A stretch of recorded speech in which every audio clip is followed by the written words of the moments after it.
this is what you come back for. Moments like this, an opportunity to win and continue your season in the NCAA tournament.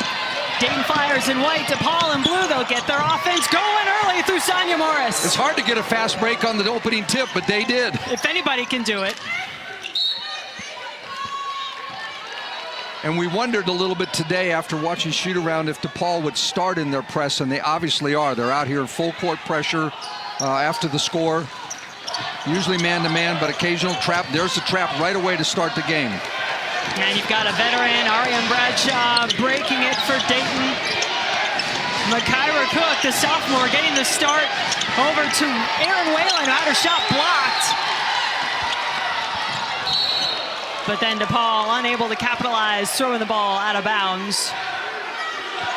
Yeah, DePaul, you're going to see him throw it ahead as many opportunities as you can throughout the game.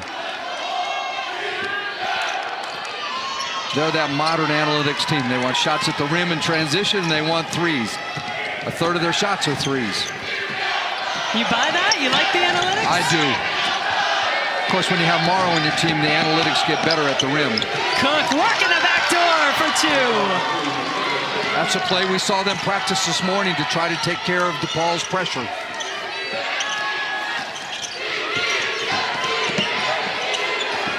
Here is Morrow. If she adds that to her game, watch out. We watched her stand there and shoot them a lot after the end of shoot around today. But she's been very inconsistent, you know, early in the season. But she's been practicing in their game against Marquette. She made her first 2 threes.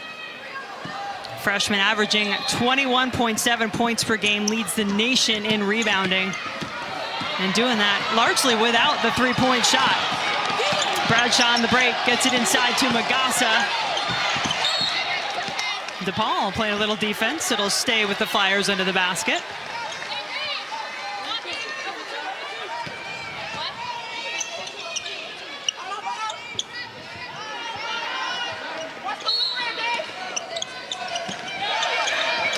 Welcome everyone to Hilton Coliseum in Ames, Iowa. The first 4 continuing tonight in women's basketball with the DePaul Blue Demons out of the Big East in blue, the Dayton Flyers, the A-10 champs, in white. It's the Blue Demons and their fabulous freshman, Anissa Morrow, out in front to start this game. And so as not to confuse anybody, we've been talking about, you know, DePaul and their fast-paced offense. That doesn't mean Dayton doesn't want to run. They just don't put it up quite the same pace. Jen Hildreth, WNBA championship-winning head coach Mike Tebow on the call for this one. Lexi held in the corner. It's good for DePaul.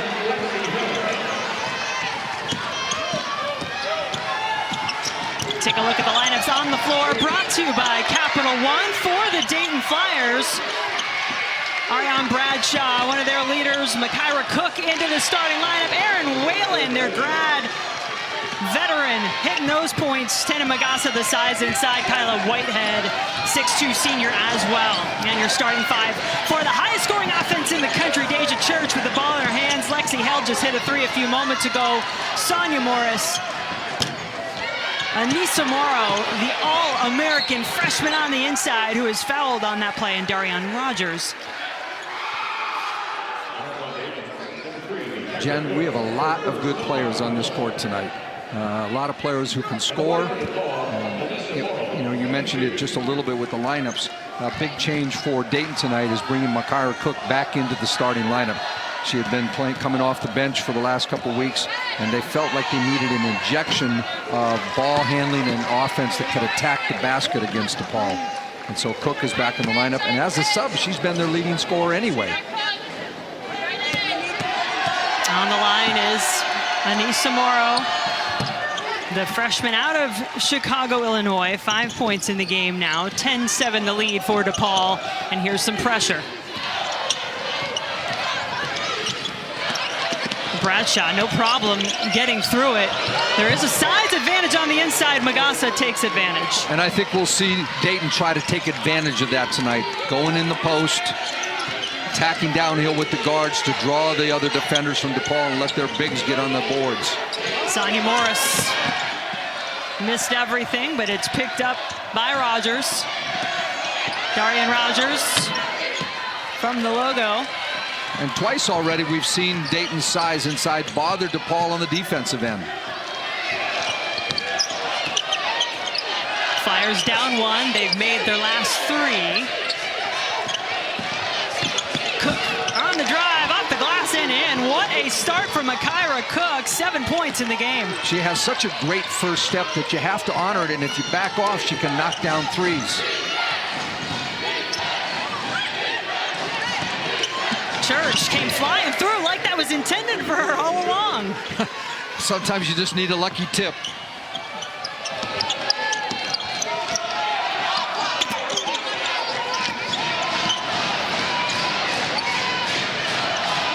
And you wonder, will this game trend more toward DePaul's numbers? They average a nation-leading 88.3 points per game, or will Dayton's defense be more of the story? They hold their opponents to under 55.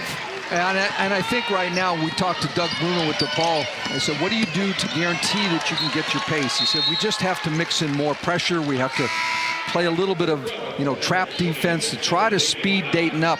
He said, but the other side of the coin on that is that Dayton's got a few players that like playing in the open court. We saw Cook already. Bradshaw's that way. Aaron Whalen's that way. They're comfortable going up and down. Doug Bruno's been at this a while. His 36th season as the head coach of the Blue Demons. He played at DePaul, was born in Chicago, and is headed to the Women's Basketball Hall of Fame. We've got a foul on the drive here. A little late on the rotations by DePaul. Lexi Held picking up her first foul, and that'll send Cook to the free throw line. Sophomore out of Cincinnati, Ohio. 75% free throw shooter on the season. And the A-10's most improved player this year. Boy, she has sure played like it, especially coming through the A-10 tournament. Dayton, the regular season champs, they lost in the final to a very good UMass team. She was electric. It's really highly interesting that you have a player who, didn't play much as a freshman, comes in as a sophomore as most improved, but ends up taking the most shots for your team and is your leading scorer, and he wasn't a starter all season. Playing a little defense there too, but yeah, to your point, gives you some faith that sticking it out can pay off. Yep. Coach Green has talked to us about, people, around players always are talking about, you need to play more, you need to be doing this. She said, Cook, on the other hand, was very analytical about it. I need to learn more, I need to do more things, and went in the offseason and worked on them. See Shauna Green, and boy, her team really just locked into her, both at practice yesterday and shoot around today. Held, hit one from there earlier in the quarter. Offensive rebound goes to Church. That'll make Doug Bruno happy. How many days, for 2 days in a row, all we've heard him talk about is rebound the ball. And then we go to Dayton's practice and all we heard was rebound the ball. Well, right now they have the extra possessions with the offensive boards. DePaul in their last game, the Big East tournament, lost to Marquette. 49-17 was the rebound margin, not in their favor, and his team heard that number from him a lot. Said, you're going to keep hearing that until we get to Friday. Yep. Jenna Ciccone in the game, gets it over to Whalen for 3. That's got to be a confidence booster. Whalen had a great semifinal game in the A-10 tournament, but then struggled after the first quarter in the finals, and she's had a good 2 days of shooting, and it shows right there. Certainly want your shooters playing with some confidence coming into the postseason. 2-point game so far from Ames.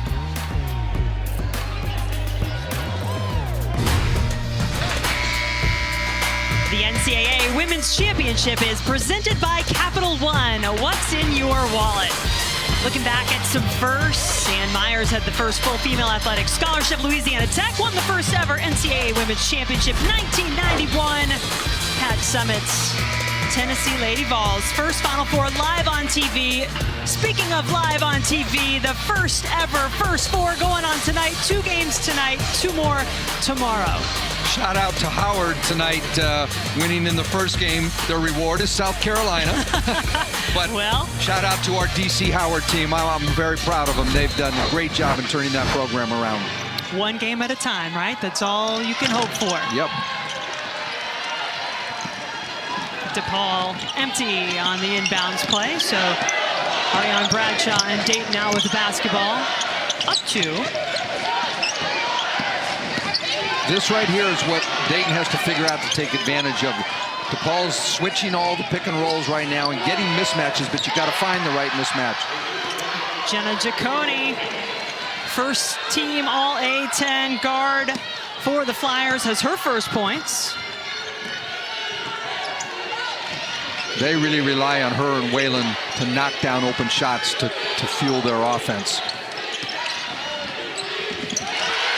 Turnover by Morris. It's in the hands of Cook. She's out and running. Wants the 3. Whalen. No. And now the Blue Demons with a chance to run. Morris thought she had everybody beat. What a great hustle play. You miss the shot at one end, you don't hang your head, and you run back and get a block shot. Just when you think you might be open on the break, Whalen says no. Here you go. Got a great drive, great block shot. Dayton showing all their defense here.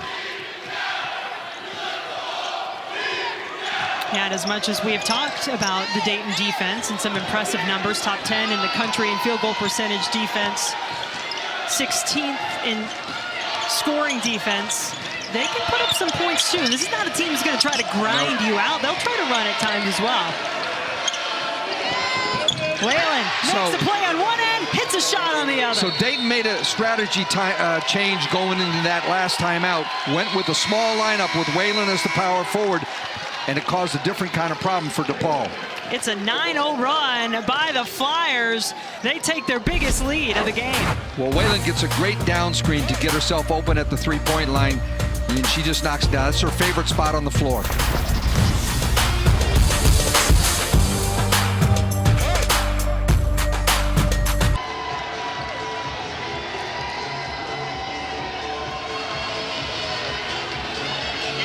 Well, coming back. And we're back. Dayton 22-14 over DePaul, but the freshman, Anissa Morrow, a special player, All-American this year. Morrow led the country in rebounding. She led her team in scoring at 20 points a game, or 21 points a game. She's just an unbelievable athlete as a freshman. She can attack the rim. She's getting better facing up, and she just is incredible on the offensive board. She has a third of her team's offensive boards for the year. She's just fun to watch. Yeah, they have really locked in on her defensively. They have size on her. They have a second player around her in the lane. She's had a shot blocked. So Dayton on their 9-0 run, taking their largest lead of the game. What do you think DePaul was talking about in that last break? What are they looking to change? Well, I don't know if Doug loved their shot selection a couple times, the runners that got blocked. He came out with a set play that time to get a down screen for a shooter, and they knocked it down. Of course, they give up a 3 on the other end. Myra Cook, the leading scorer all season for the Flyers in the starting lineup tonight, off to a heck of a start. Well, we can't sugarcoat it. As much as DePaul scores, they do give up points at the other end. They give up a lot. And it's one of those things, like, what are you going to give up? They outscore teams by 10, but because they play at the pace they do, they're going to give up points. This is the other thing that they do well on the offensive end is they attack, and they make you foul them. Now they have such a great free throw shooting team. They're at the line, and they're a terrific free throw shooting team. Lexi Held, senior out of Burlington, Kentucky. Big East Scholar Athlete of the Year last year. Knocks them both down. Yeah, you mentioned some of those numbers. I think I should throw it out there. We talked a lot about the 88.3, but yeah, on the other side, DePaul does allow 78.3. Yeah. And that's almost dead last. But, you know, you expect when you're going to play, Doug Bruno's goal every night is to get over 100 possessions in the game. So if you're going to have those number of possessions, you are going to give up points. Look how quick Bradshaw, but then she is blocked. It's a huge collision under the basket. And that did not go well for her. She landed hard. An aggressive drive, things that Shauna Green wants her team to do, particularly Bradshaw and Cook, to attack the basket. But that you paid for that one. Yeah, here's the drive and that come to cross, but it's all body and get caught in midair. There's no way to brace your fall easily. Well, Darian Rogers, the sophomore for DePaul, committing the foul. That puts Bradshaw on the free throw line. Just a 63% free throw shooter, but she's got the line more than any other Dayton player this season. She just shoots the ball a little bit flat. She shoots her jump shot actually a little bit better arc than she does her free throw. A little better. First point of the game for Bradshaw. She doesn't score an awful lot. Now they're bringing back their big lineup in, let Bradshaw get checked out, but now they have size back in the game for Dayton.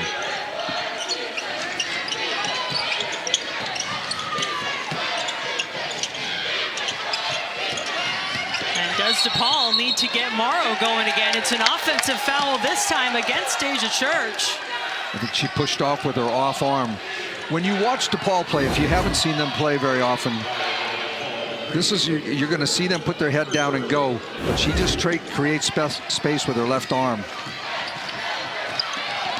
DePaul is constant movement, constant attack, constant back cuts, screens.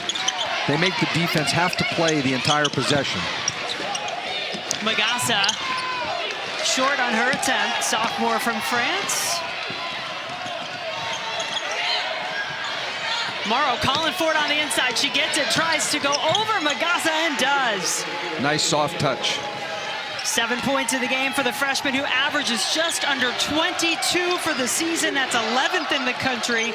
She's the country's top rebounder in her first year playing college basketball.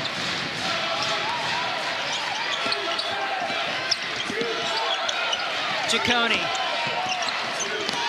Good defense being played by Dee Bekelja, but Morrow with the rebound.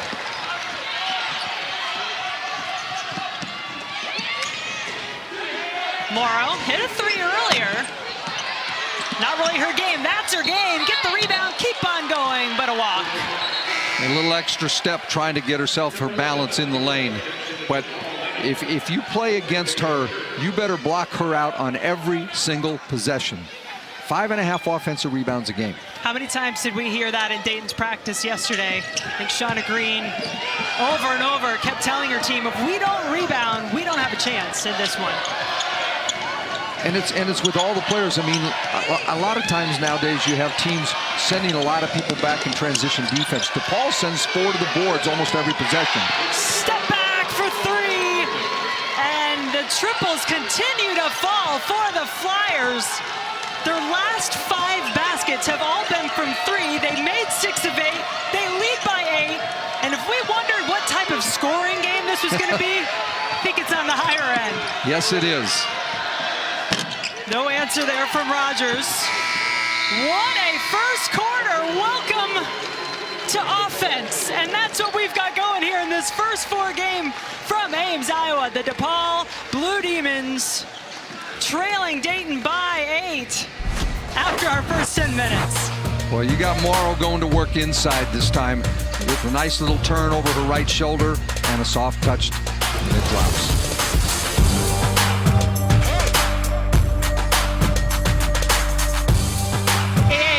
Championship presented by Capital One. What a first quarter here in Ames, Iowa. The Dayton Flyers leading DePaul 29-21 after our first quarter. And for this Dayton team, when you have super seniors, you had that chance, that decision to make. Do I come back to play? Well, this is what you come back for, isn't it? Yes, exactly. Whalen, Ciccone, Bradshaw, all of those players, they were so disappointed at the end of last season not making the tournament, getting eliminated in the A-10 tournament. They wanted another shot at the NCAA tournament, and here they are with it. And they're the ones that have led the way right off the bat tonight. And the other part of this is interesting. You know, we talked about at the start of the game about DePaul's offense. Right now, Dayton's on pace to be well over 100 points a game. This got to feel to Doug Bruno a little bit like their Marquette game in the tournament. Yeah, that last game for DePaul, as there's a foul on the play here. Big East quarterfinals, it was a loss against Marquette. They scored 85. They gave up 105. 105, and that's the pace right now that Dayton's on. Sidney Morris picking up her first foul on that last play. Inside to Magassa, working against the freshman All-American Morrow. Held her ground. Held her ground. Did a good job of just staying down, not going for any fakes. Church had her shot affected a bit there by Giacone.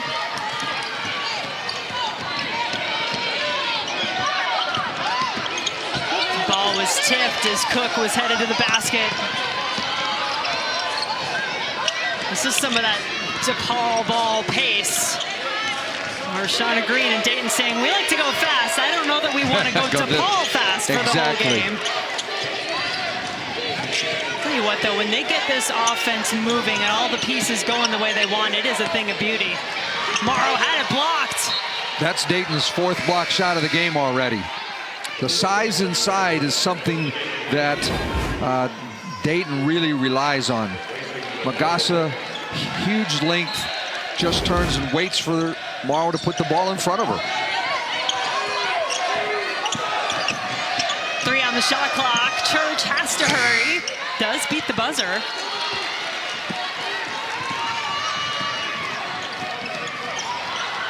Jenna Giacone, grad student, most improved player in the A-10 last year, came back, picked up first team all A-10 honors this year for the Flyers.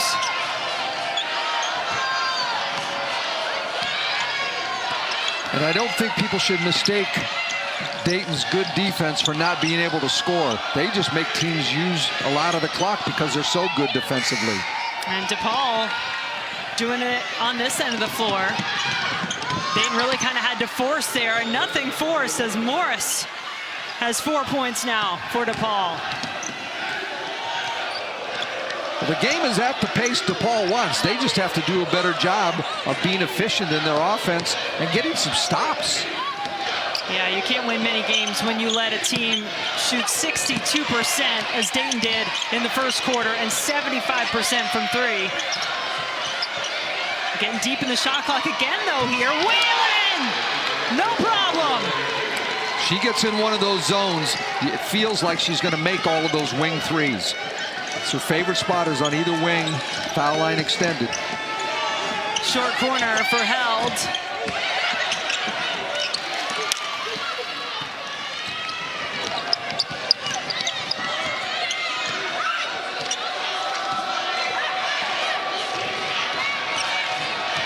There's the switch. Let's see if they can take advantage of it.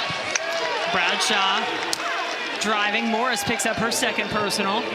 Well, we asked Shauna yesterday, I said, if you see switching, what's going to be your best way of attacking? She says, well, we really need to mix it. Sometimes we're going to need to post up the small in the lane, and sometimes we're just going to need to have our guard drive and get in the lane and make something happen and draw a foul. Well, there's a good example of drawing the foul. That time Giacone just had it taken away. Good hands by Morrow, who has about 60 family members and friends here in attendance, but had her shot blocked again. The Dayton defense bringing it. Giacone for 3. Yes!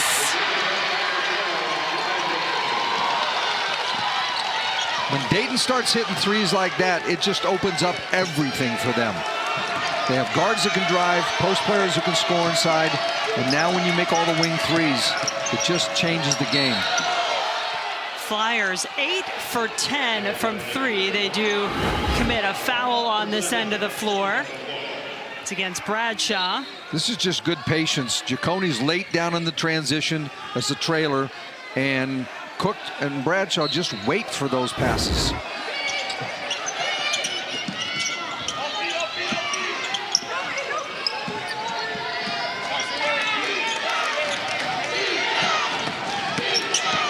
Here, little defense chant going on. Not this time. That's too easy for Morrow. That's a great penetration. Morrow's in the right spot to be found where she scores easily. 9.7 rebounds for Morrow, who leads the nation with 26 double-doubles, had a streak of 23 in a row before the last game. And an offensive foul called this time against Cook. That was a great read defensively by Held to anticipate the handoff. You know, here's the pass, comes in, Held's guarding the ball handler, the passer, and gets herself in the way. Might have been sliding a little bit, but worked hard to try to get position.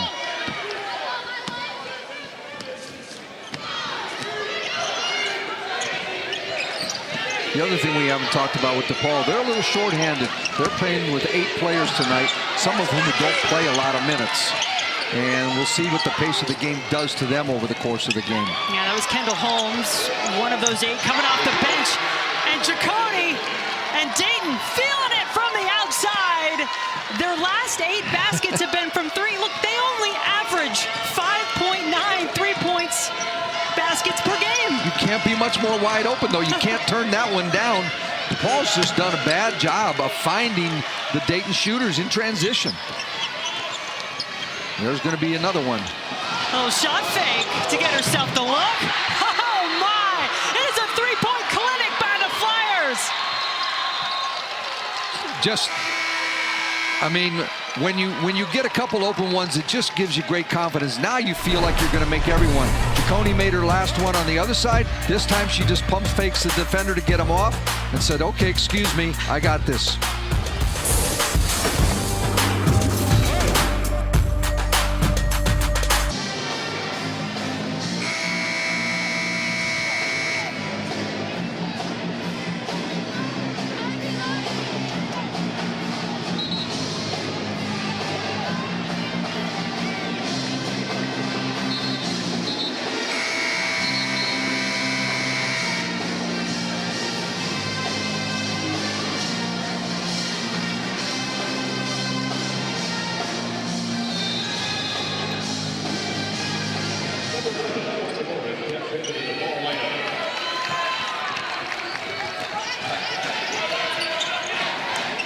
Well, we thought we'd be talking about offense in this game for sure, and the Dayton Flyers are making sure they're the team we're talking about, shooting the 3 incredibly well. So if I had said to Shauna Green, okay, midway through the second quarter, you're going to be 2 for 11 from 2s.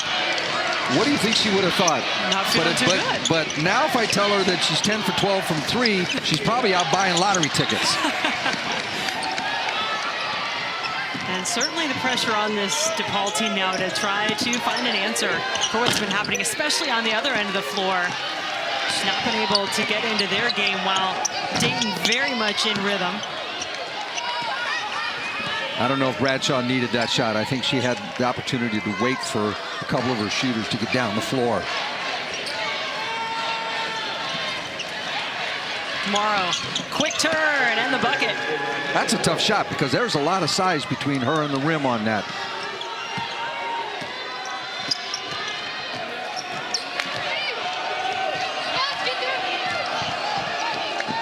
$11 points in the game for Morrow. Feels she's done her part, but the rest of DePaul certainly has struggled, and they have struggled mightily on this end. Ciccone didn't start this game, but has been on fire since she came in off the bench. 11 points in this quarter alone. She really struggled in the A10 tournament, and they thought maybe Cook would give them a lift and get her going coming off the bench, and it's worked.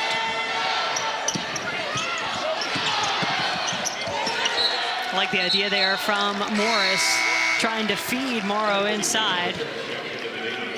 It goes out of bounds back to Dayton. Such a long history in the NCAA tournament for this DePaul team. 25 NCAA appearances.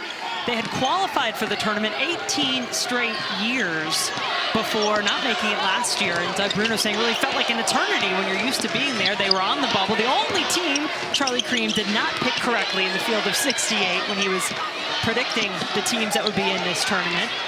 Now here they are really in a fight in this first game. They've got to be having a little bit of flashbacks here. Whalen, another 3 goes down for Dayton. Well, I called their A10 final, and she didn't have a good look at all about making shots. And tonight, she looks like a totally different player. She does commit the foul. And this is one of those moments. Let's see how DePaul responds here. Lexi Held, one of their seniors, has had to adjust to moving to point guard this season. Hasn't maybe been able to look for her own shot as much. She hits a three, and now she gets a chance to go to the free throw line and add another. Gives them a chance to catch her breath before the defensive end and regroup and get a little confidence back, as you said. Yeah, and you mentioned the short bench. Kiera Collier, really the first player off the bench, typically for DePaul, not available tonight. That was all that Doug Bruno told us about the situation. But that certainly does hurt their depth, and they're already down a couple of players for the season due to injuries.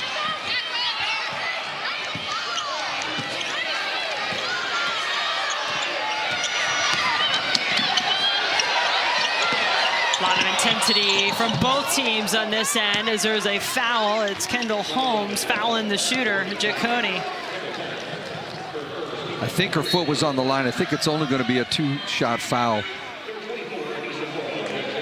With the foul, I mean, DePaul played 15 seconds of really good defense, and then they give up this play with the foul. Might have been a walk before she put it down, but just running through the shooter, you can't do it. You can't foul a jump shooter like that. Kendall Holmes, who committed that foul, a sophomore, only averages about 10 minutes per game. She's going to have to play more tonight. You can almost guarantee that.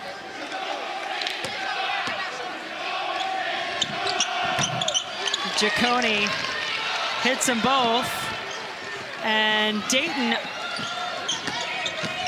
with an extremely high-scoring first half. Already the most points they have scored in the first half all season.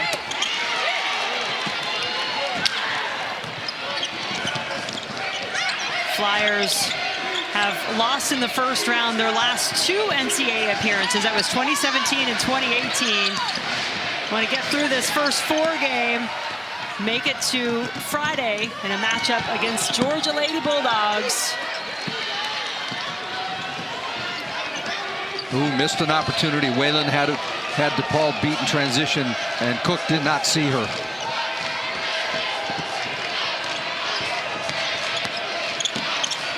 And easily, Cook just gets around Morris. They're just going straight off the bounce into the lane and getting shots they want to get. Church. Great help defense. Transition back, help the helper. Kyla Whitehead, another one of those seniors for Dayton, bats it out of bounds. And she's a player Doug Bruno told us they really recruited hard coming out of high school, Whitehead, but wound up going with Dayton. Well, she's done a great job for Dayton. I think that she's one of their most improved players. I know Cook won the award, but Whitehead has gotten better all season. Morris stopped in her tracks. Church will take it to the basket, and it is a blocking foul on Whalen. Whalen may have had her foot in the restricted area. It's a great pump fake, get a drive at the rim. Whalen might be just a little bit late here. Now she's outside, but I think the offensive player had already gone airborne. Second personal foul on Whalen, who leads all scorers with 17 points in the game. And Deja Church, Big East honorable mention for DePaul, misses the first free throw. I think they're going to try to get Whalen out if this free throw goes in to save her fouls before halftime, get Giacone back in. 0 for 2 in that trip. That's not going to help trying to make up the gap, which is now up to 19. Dayton in the lead. They called a violation, yeah. So another chance coming.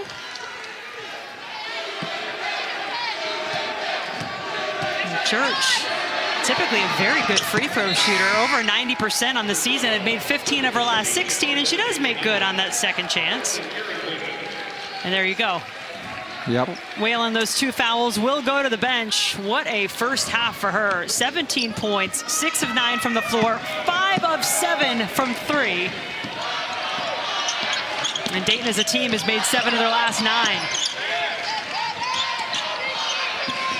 Capria Brown off on her shot, but that works out just as well. Magassa with the putback. Another offensive rebound for Dayton. 7 points for Magasa. Morrow.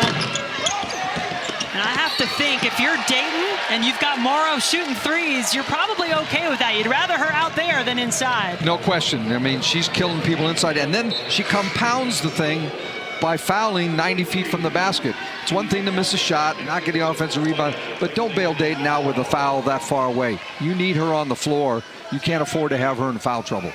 And typically this season, she's done a pretty good job of staying on the floor, despite the fact that teams come after her, but she will take a seat now with less than a minute to play.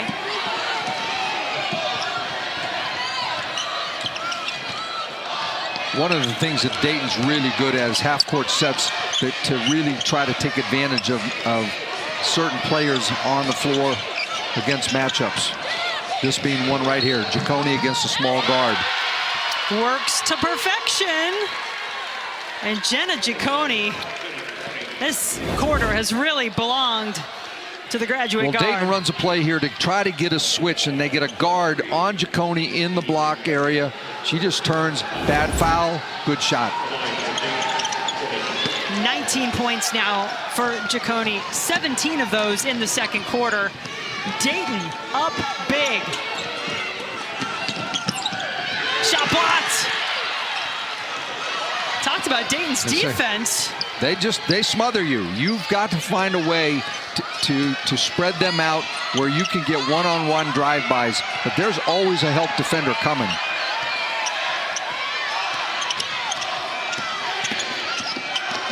Magasa, last chance, won't go, but plenty of them did in this first half. 55 points, a season high for Dayton. I mean, Dayton is lighting it up. They are making threes from every spot on the court. In transition, Whalen and Giacone, they are just knocking them down. They've gotten them in transition. They've gotten them in their half-court offense. That one can't be more wide open. And then Whalen, they're Giacone's partner in crime, wide open again.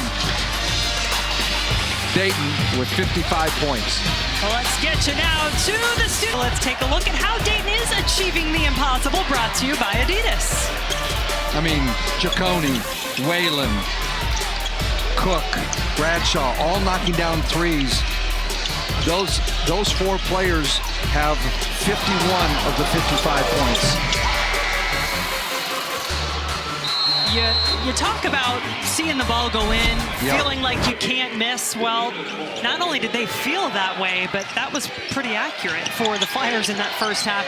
And you said it just a moment ago off camera. Probably the last thing they wanted was halftime, but they continue their good work on the defensive end. We haven't even had a chance to get this in, but they already had 8 block shots at halftime and start the second half with another block shot. That's incredible. I mean, I know we talk about the defensive work of this team, but talk about trying to neutralize DePaul's All-American on the inside and Anissa Morrow. They've done a pretty good job of it so far. 11 points in the game for Morrow. And here she is trying to go to work. It's blocked again, but she stays with it. She stays with it and goes to the free throw line. Yep. Every catch right now for DePaul seems hard. I mean, this is just sticking with it on this play. She got the last one blocked, gets this one blocked, gets it right back, and goes right at Magasa. Freshman not giving up on the play. #1 in the country in rebounding. Use that to her advantage, just still trying to fight for the ball after she had it blocked, showing you some of the hops and fight that has allowed her to average a nation-leading 13.8 rebounds per game, 21.7 points. Same play they started the game with, had the back door. Better help defense by DePaul right there. And can DePaul get DePaul ball going a little bit? What do you think they need to do to get that? Well, first of all, you got to get some stops. I mean, so you can get out and run in transition instead of taking it out of the net. But then they have to be a little bit more precise. I mean, passes like that, out of bounds, it's like they're rushing everything. They want to play fast, but you don't have to hurry. And there is a difference in that. At times, this DePaul team has showed flashes of greatness, but consistency, when we talked to Doug Bruno, was what he said is what really held this team back, what put them on the bubble in most people's minds when it came to NCAA tournament selection time. Great defensive pressure there, just smothering Magassa as she had the basketball. Sonia Morris coming in to help. With 3 defenders there, which they haven't had a lot of times on those kind of plays. Great help side. Excuse me. They got you all choked up. The help side defense coming in. Now try to defend the inbounds play. 5 on the shot clock. Whalen had a monster first half, keeps it going. 19 in the game now. I'll try to get my voice back. Actually, that puts her at 20. I want you to get your voice back. Nobody wants to hear me the whole entirety of the rest of this game. Well, hopefully Coach can get his vocal cords to cooperate, as we still have a lot of basketball left to play. And Morrow once again takes it to the basket, taking a lot on her own shoulders right now. Well, they spent a lot of time this morning trying to get her a slip in the pick and rolls, and she leaves early before the help can get there. And you know what else she does on this play is she gets Magassa to commit her second personal foul. And Magassa, the 6'5" sophomore, has been a big part of that block party that the Flyers have had going on the defensive end. She grabs the rebound here, had 8 of them in the first half.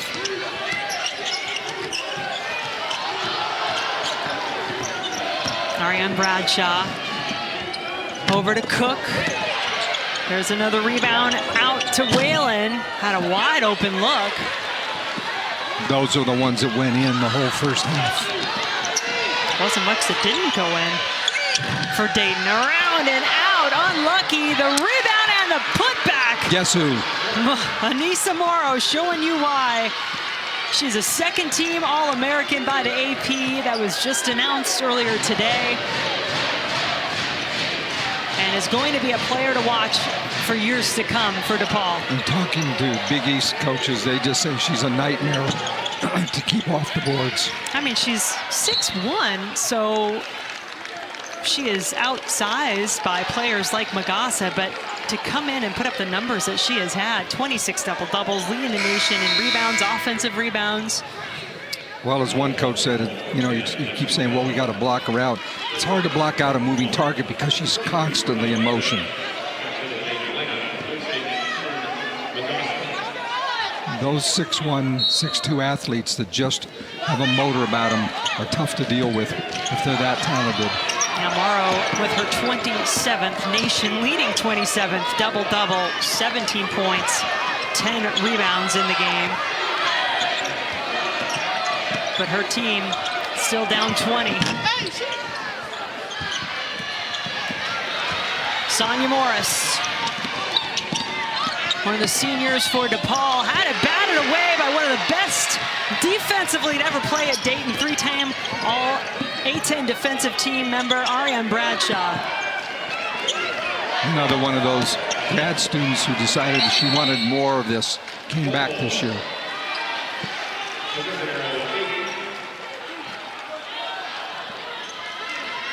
Anissa Morrow, the Big East Freshman of the Year, first team Big East, finalist for all the major awards. Mariah Perez, number 23 in the game off the bench for Dayton. 10 on the shot clock.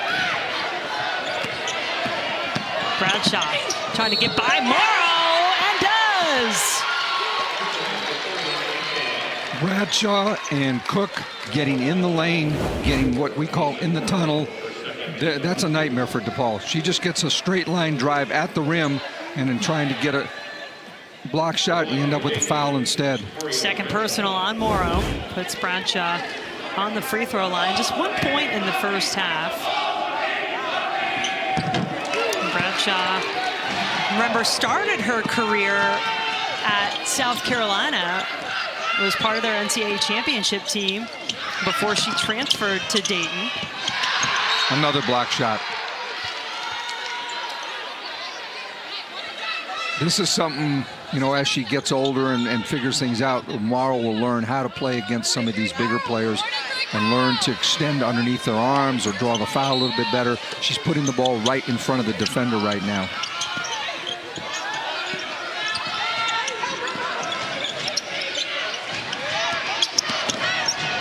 Lexi held, pulls up, rebound, Whitehead. And the DePaul bench right now, looking at them, just looks dead. They're usually up with, you know, liveliness and everything else. They are all just got this stunned look on their face. And Lexi held gets called for the foul there. That's her third personal. A little surprising. I think she thought she had gotten herself into a good defensive position, a legal guarding position, but that's not the view of the official. We'll see if she got all the way over in time. Yeah, that's pretty good defense. Yeah, Bradshaw, they're looking a bit out of control. But nonetheless, it's 3 personals on Held, and there's not much Doug Bruno can do. Lexi Held averages almost 34 minutes a game. He only has 8 players available. And now here's another foul against the Blue Demons. It's against Sonia Morris. That's 3 on Morris. DePaul's in a tough spot right now. They're trying to be more aggressive. They're trying to up their defense, but in the process, they're reaching, they're trying to get steals. And that just compounds the problem if you end up putting Dayton in the bonus. Miss, rare miss from Whalen, but another offensive rebound. This one by Perez. Another chance for the Flyers.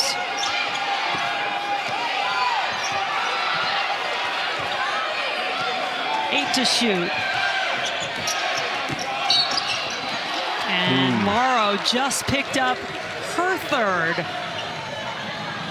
And now some real trouble brewing for DePaul. Not only are they trailing by quite a bit, but they've got 3 major players with 3 fouls. And it's bonus, and you still have 5.5 minutes to go in the quarter.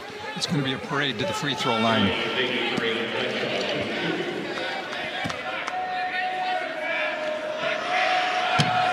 Bradshaw miss on the first attempt. Think about what a player she has been, the legacy she has left at Dayton, and a lot of that going off of the basketball court as well. She designed the Black History Month t-shirts that both the Dayton men and women wore the last couple of years. Has been very active in social issues and the A10 Commission on Racial Equity, Diversity, and Inclusion. Founded Athletes Driving Change, which is a minority A10 women's basketball group working toward equality. The other thing that's happened tonight is, well, there's another bad thing, but the other thing that's happened is that DePaul has not gotten very many second shots. They haven't won the rebound battle at either end of the floor. And now, again, we talked about in the first half, okay, you make a mistake, you miss a shot, you don't have something good happen, but don't make it doubly bad by fouling and letting them walk the length of the floor and go to the free throw line. And Sonia Morris, who averages almost 18 points a game, is one of the seniors for DePaul. It's now on the bench. 4 points in the game, 4 fouls. Kyla Whitehead on the free throw line. That's what you call things going from bad to worse if you're DePaul. Exactly.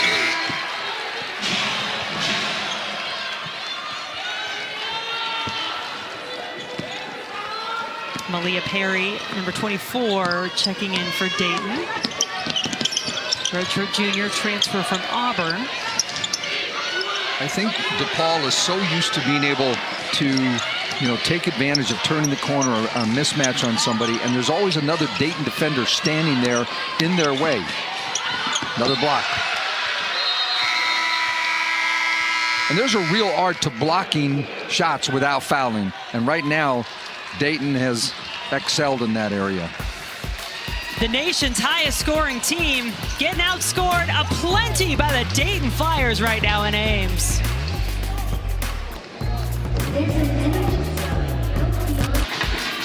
The NCAA Men's Basketball Championship first round continues tonight on CBS, TBS, TNT, and True TV. For more information on tournament game times and listings, go to ncaa.com. It's the first 4 in action on the men's side as well. And you know, the men have had this first 4 a lot longer. women, their first 4 games going on. And in this one, we thought we'd be talking about the DePaul offense leading the country, the Dayton defense. Well, it's been a bit of both. I mean, the Dayton defense has been good, but their offense has come alive. They've done both ends of the floor. DePaul has not. Not long to shoot. I don't know if they'll get credit for a block shot on that for Dayton, but that might have been another one right there. Well, they already have a season high, even if that one doesn't count. 12 blocks in the game for the Flyers. They average 4.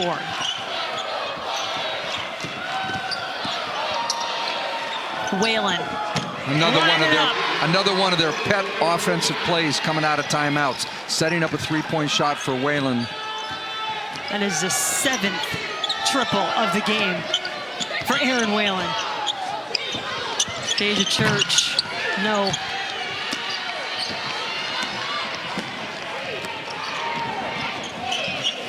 And do you feel like right now you give more credit to Dayton just making their shots, or is it something that DePaul just has not been doing enough of defensively to stop them? Well, I would say about half of Dayton's threes have been just well-executed plays against good defense. But then they have another half that there hasn't been a defender around in transition that gave Dayton the confidence to make those shots. 1 on the shot clock. They won't get it off in time. Hey. Well, this is make or break time right here. I mean, I know, it's a huge lead. If DePaul's going to have any chance, they have to make a run before the end of this 3rd quarter. And it just doesn't feel like it right now. They don't have good body language, that they feel confident. They're doing things out of character.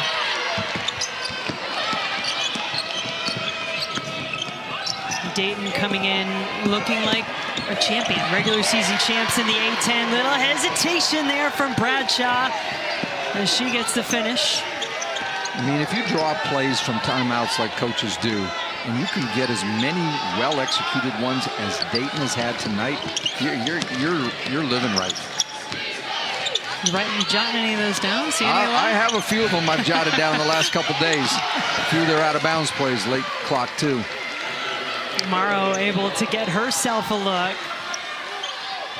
17 before that shot. She's now a point away from 20. Off the mark. Offensive rebound, no. Morrow will take it. Giacone will tell you that was a great pass.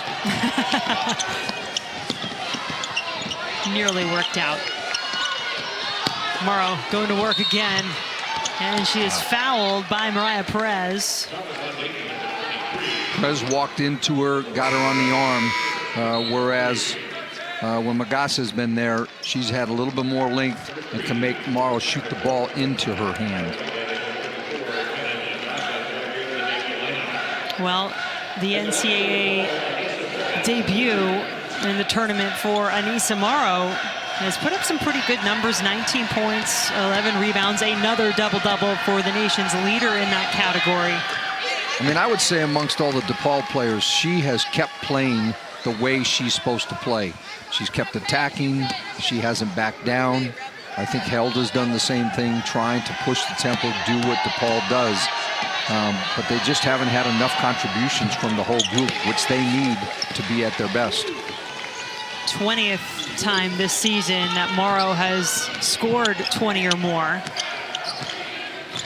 First ever collegiate game, she came out, put up 31. Go along with 9 rebounds. Now, this is the DePaul team that nearly upset UConn earlier in the season. They lost by 2. Morrow had 30 points in that game. You got another good look. Dayton didn't make that shot, but they got a great look right in the middle of the lane in front of the rim. Shot from distance. Dayton just dodged the bullet there because Held was wide open.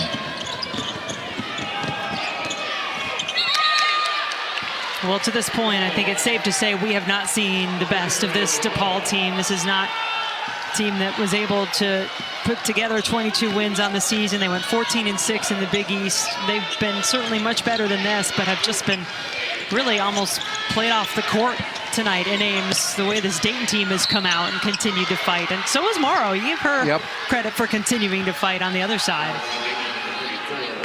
I mean, the one thing for Morrow in all of this is that this is a first-time experience. And I can guarantee you, from what I know about her, she's going to go home after this game and say, okay, what do I have to do? What do we have to do to not have this happen again? And that's the mark of a great player. And we'll see what she learns from this. Well, she was raised by a couple of great players. Her dad, Edward, was a linebacker at Nebraska. Her mom, Nafisa, taking it all in. We were told 60 family members here, but Nafisa, tremendous player at Nebraska as well, was recruited by Doug Bruno. He couldn't get her and was telling a funny story in the press conference yesterday. Well, it all kind of worked out because Nafisa wound up going to Nebraska, met Edward, and they wound up having Anissa, and now Anissa's at DePaul. It's a pretty good one to get.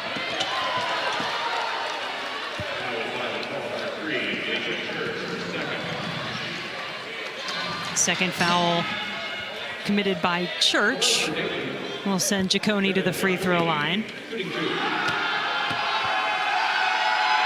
Well, the pace has certainly slowed down with all the fouls now. There's no flow to the game because for the last 4 minutes, Dayton's had a parade to the free throw line. Giacone hits them both. And the Flyers 12 of 14 from the line in the game. Giacone now over 20 points, her 5th 20-point game of the season. Pakelja off the mark. The effort by Darian Rogers. Great hustle play. Yeah, we'll keep it with DePaul into the basket.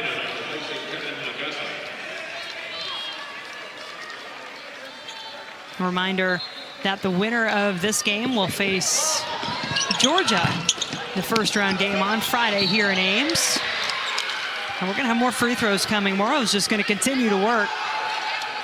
I think we're going to see what we heard other teams have tried to do tomorrow, is actually put 2 or 3 people to block her out, because right now doing it one-on-one hasn't kept her off the boards.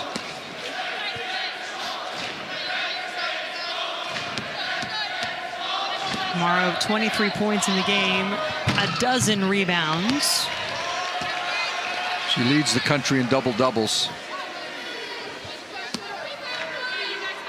Going to be a race between Morrow and Aaliyah Boston in that category. Boston with 25 coming into the NCAA tournament, the Player of the Year candidate for South Carolina. #1 overall seed in this Greensboro region.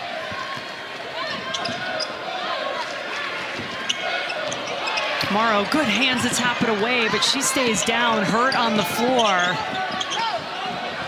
This is the absolute last thing you want to see if you're DePaul, and she's still down. Now the officials do blow the whistle to take a look at Anissa Morrow. Yeah, I had looked up at the ball and then didn't even see her go down.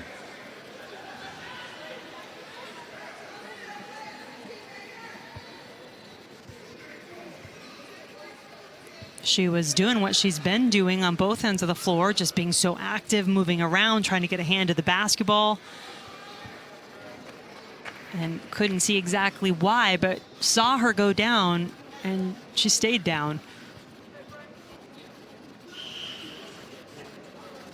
Yeah, she's not grabbing an ankle or a knee, which is first thing. Looks like she may have gotten hit in the face. Her family certainly happy to see her back on her feet. Pause, boys.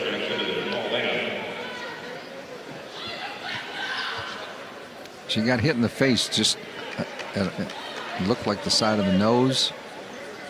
Oh yeah, maybe there by Perez's left hand. Left hand, yeah. Well, Morrow has scored every single one of DePaul's 12 points in this quarter. And while our officials go back to take a look at this play, we'll take a quick break, be right back to Ames.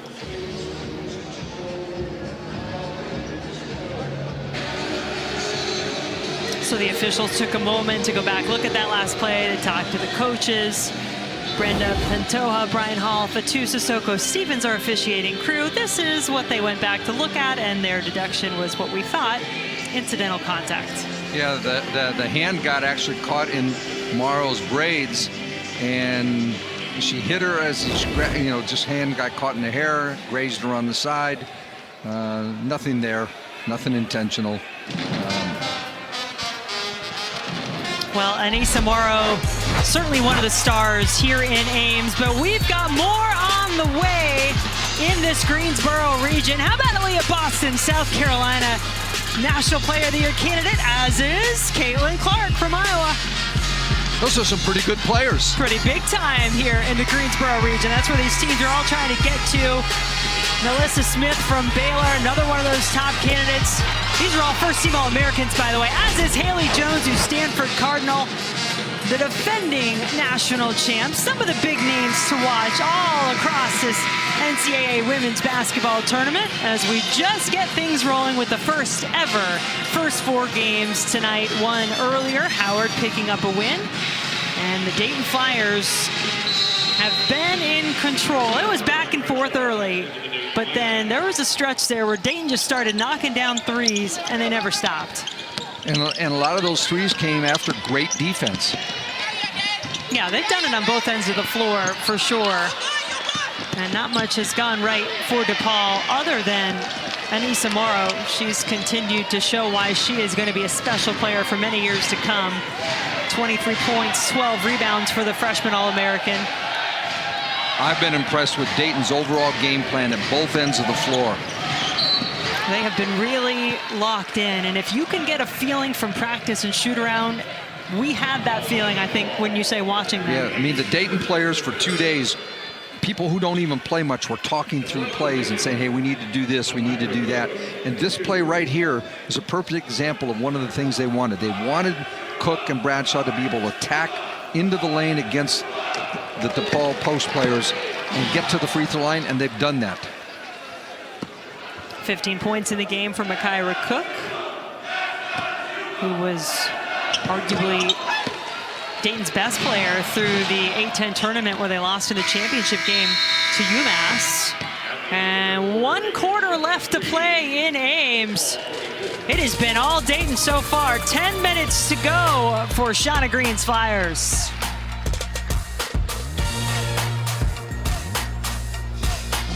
More through the first 3 quarters, trying to get their team through and stay a little longer in the NCAA tournament. You're used to hearing Dayton as a first 4 site on the men's side, and now in this first ever round of first 4 games in the women, the Dayton Flyers, one of those first 4 teams. They're getting the at-large bid from the A-10. I think it was a well-earned bid. They were consistently good all season. They just ran into a hot UMass talented team who deserves to be in the tournament and went out and earned it. Yeah, UMass looked really good. I know you got a chance to call that A-10 championship game. Well, that was a replay of what happened to them in the first half. Dayton just goes to sleep right there in transition. And Sonia Morris taking advantage. Big East first team selection, playing with 4 fouls. Good patience right there by Dayton. Ciccone had a chance at a 3, thought better of it. Now they can run a set play. 10 Magassa. Nice little jump hook. 6 points in the game for the 6'5" sophomore. Her first points since the first half.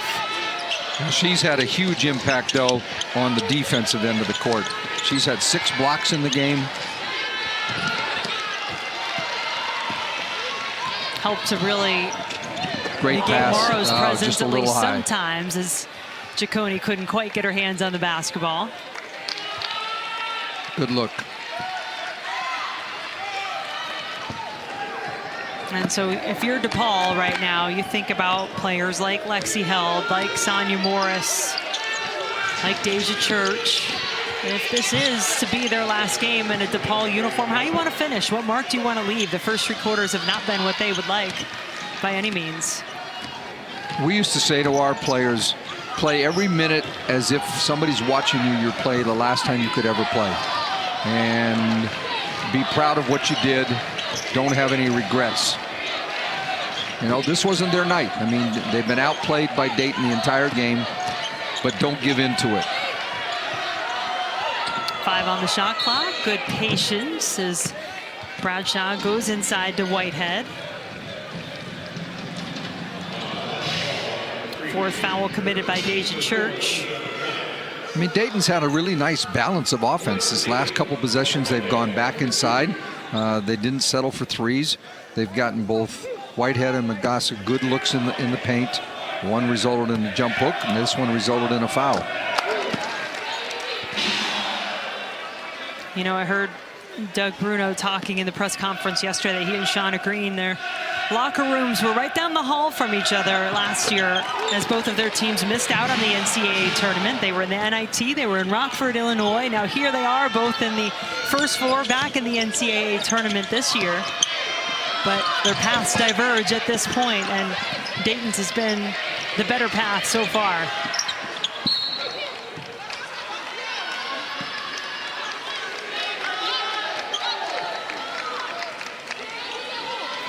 You wanted to see a star in the making, though. I think a lot of people really wanted to put eyes on Anissa Morrow. She has been all that is advertised, over half of DePaul's points at one point in the game. Yeah, she's going to be a really, really fun player to watch the next 3 years.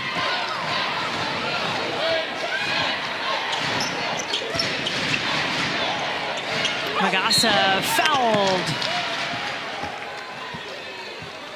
I think that's Morrow's 4th foul. Yes, if it was her, and I believe it was, that is number 4.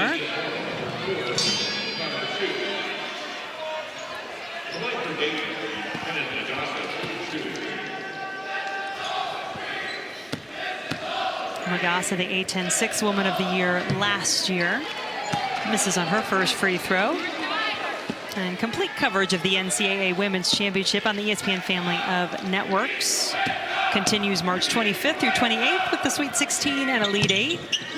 Final 4 coming your way April 1st, and a champion will be crowned April 3rd. And I know we're just getting started, but can't hurt to talk about the road that all these teams hope to continue down. Doug Bruno not happy, called a particular play, had the mismatch he wanted inside, and his players didn't throw it in. It's been a rough night for DePaul. The ball has belonged to Dayton all night.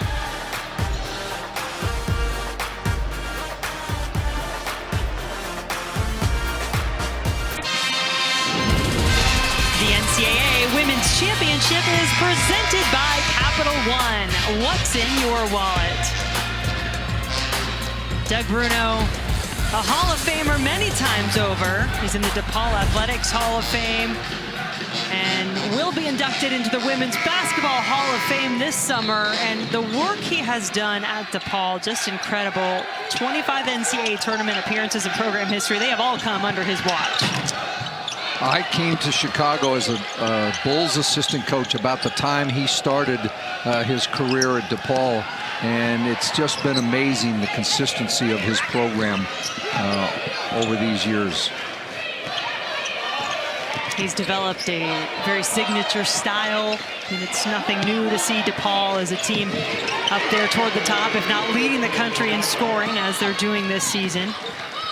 This has not been their game. In fact, this is set to be their lowest scoring game potentially of the season, and one of their worst field goal percentage shooting performances.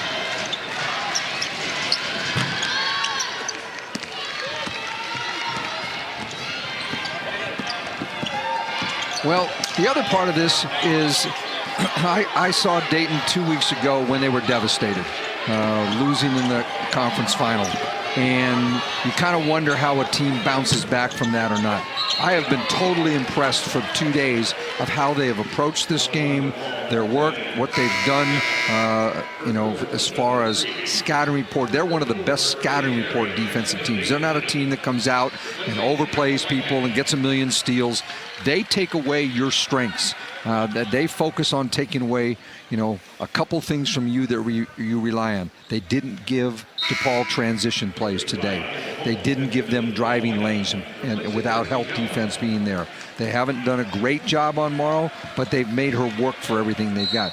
They have been very impressive, and I think that, you know, come Friday, they're going to be ready to play again.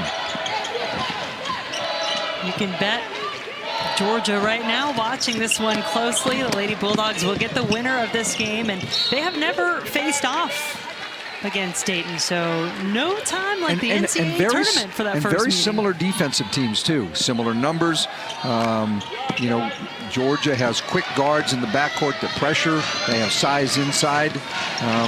Defensively, they're similar. They're not as similar offensively, but they are similar defensively. Yeah, Georgia, at least historically this season, is that's an offensive foul, and Church will foul out.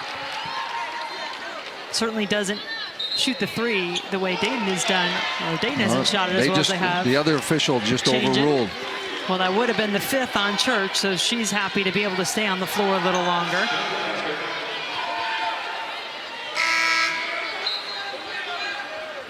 It's interesting. Very rarely do you see one official overturn another on a block charge call, unless it has to do with the restricted area, and I don't think that's what it was. Malia Perry was the player who committed the foul for Dayton. Deja Church led this DePaul team in scoring last season, just over 13 points per game, excuse me. Didn't lead the team, but started every game last season. And now Shauna Green just getting the explanation over on the Dayton sideline. Basically had the look on her face, let's move on. Let's play the last 5:44 and get out of here and get ready for Friday. Yeah. You just want the clock to run, probably if you're both teams at this point. We talked about the defense. Dayton allowing 54.7 points per game on the season. You can tell they've done that to the nation's best offense here tonight in DePaul. And Georgia, they allow 59 points from their opponents all season. Good look inside as Perry adds to the scoring for the Flyers. Again, another offensive rebound leads to an easy basket. Copy. Block, and another. What is that, 7, 8 at least right now for Magassa. And another. Oh, they called a foul on that. I don't know. Magassa having her own personal block party and the best blocking performance of the season for the Flyers all year. And this is what we've got coming your way from Ames. First round action on Friday.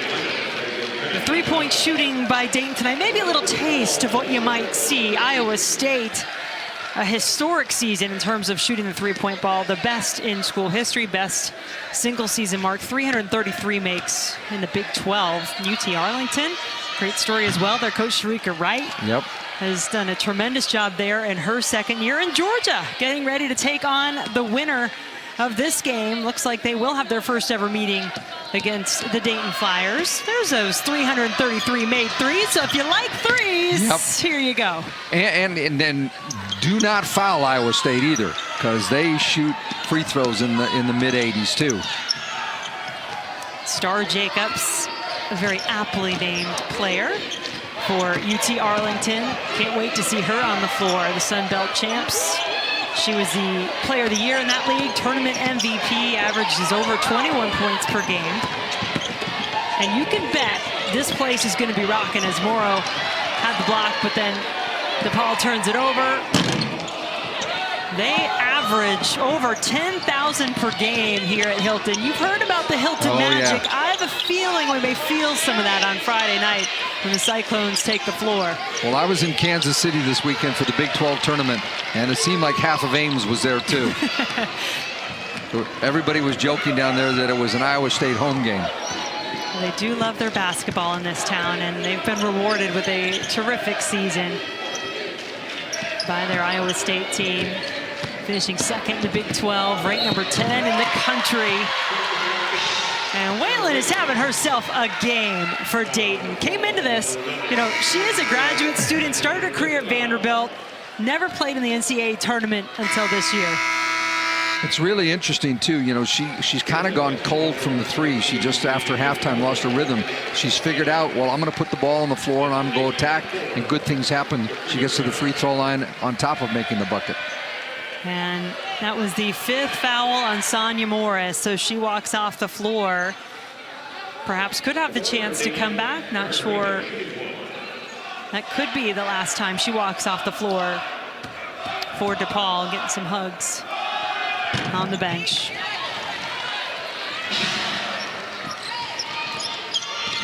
Terrific career for Morris, Big East Most Improved Player a couple of years ago, Big East first team the last 2 years. Not the finish she wanted here in Ames. And DePaul has another shot blocked. It's everybody getting in on the block party for the Flyers. The Blue Demons came here to Ames in 2019. They were a 6th seed then and were upset in the first round. Good hands, Coach. Thank you, as that basketball was coming our way. I'm here to serve. I appreciate that. Good teammate, no surprise.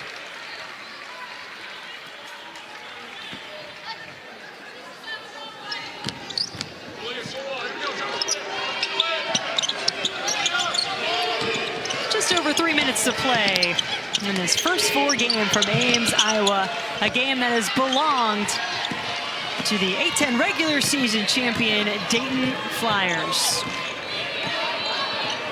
They're ready to extend their stay here in Ames.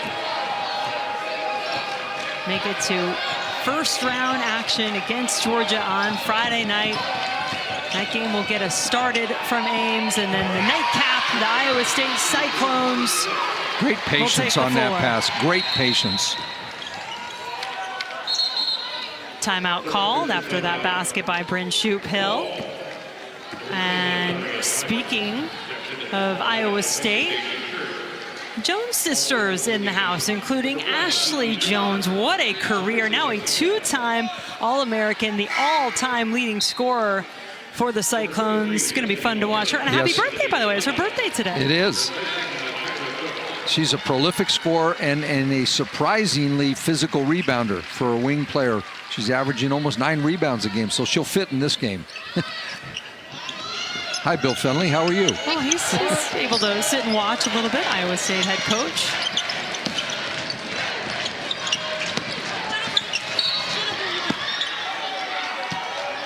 Morrow just continuing to go to work, do what she does. She's just attacking. That's all she knows how to do, is just keep playing hard. I said it a couple times, but I've been very impressed the last 2 days. Not only, you know, what kind of player is, but how she goes about it. We laughed yesterday. They don't have very many post players. So when they divided up into breakdown drills, they had the guards at one end and the post at the other. The singular post at the other end. Yeah. She probably looking around and saying, hey, Coach Bruno, you know, recruit me a little bit of help in the post.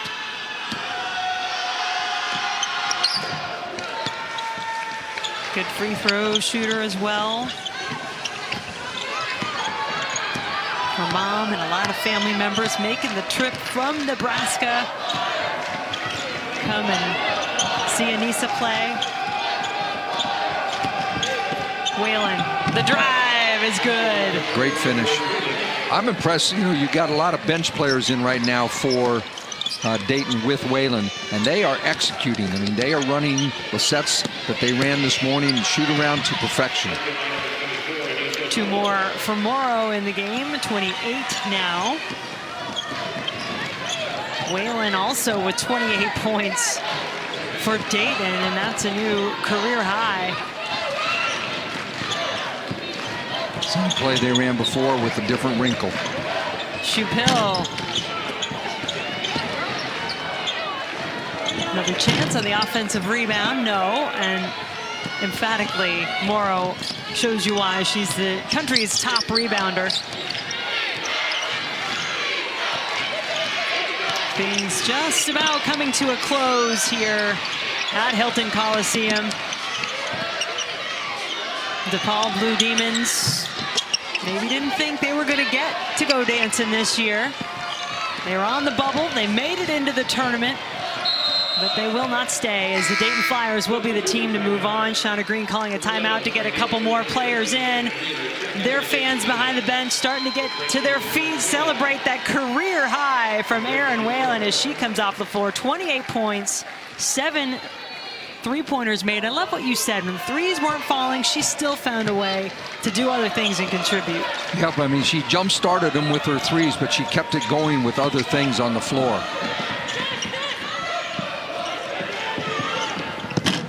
Three-point, no good. Offensive rebound, follow won't go. There's Shannon Wheeler, number 13, a freshman for the Flyers, getting some time here in the final few seconds of the game. That might have been another block shot, too. What are you more impressed with, offense or defense tonight from Dayton? It's a tie for me. I mean, I think what I'm impressed with is that they followed the game plan at both ends of the floor almost to perfection in many ways. They did the things they were trying to get done on defense, and they turned it into good offense. And they ran stuff from, dead ball situations that got exactly the shots they wanted for their best players. As a coach, what you want your team to do, you can't control whether you're going to make every shot, but if your team gets a good shot every time, which they have for the most part, you have to be happy as a coach. This is an impressive game by the Dayton Flyers. Dayton will move on. The Flyers emphatically take down DePaul, 88-57. The final score from Ames. Erin Whalen, a career-high 28 points to lead the Flyers as they are taking that spot that was empty. We were wondering who'd play the Georgia Lady Bulldogs on Friday. Now you know, Georgia-Dayton first ever meeting will come in the NCAA tournament, starting us off 7:30 Eastern on Friday on ESPN News. Then you get a chance to see Iowa State and UT Arlington. Great day of basketball coming your way from Ames. I'm looking forward to it. It'll be a lot of fun. We got a lot of different styles to see on Friday. Be interesting to see who moves on. This is just a warm-up. We're just getting ready here. And Dayton looking plenty warm, looking hot in this first four game for the Flyers. 88-57, our final score. Coming up next, Jay Billis, my bracket is better than your bracket special. So long from Ames.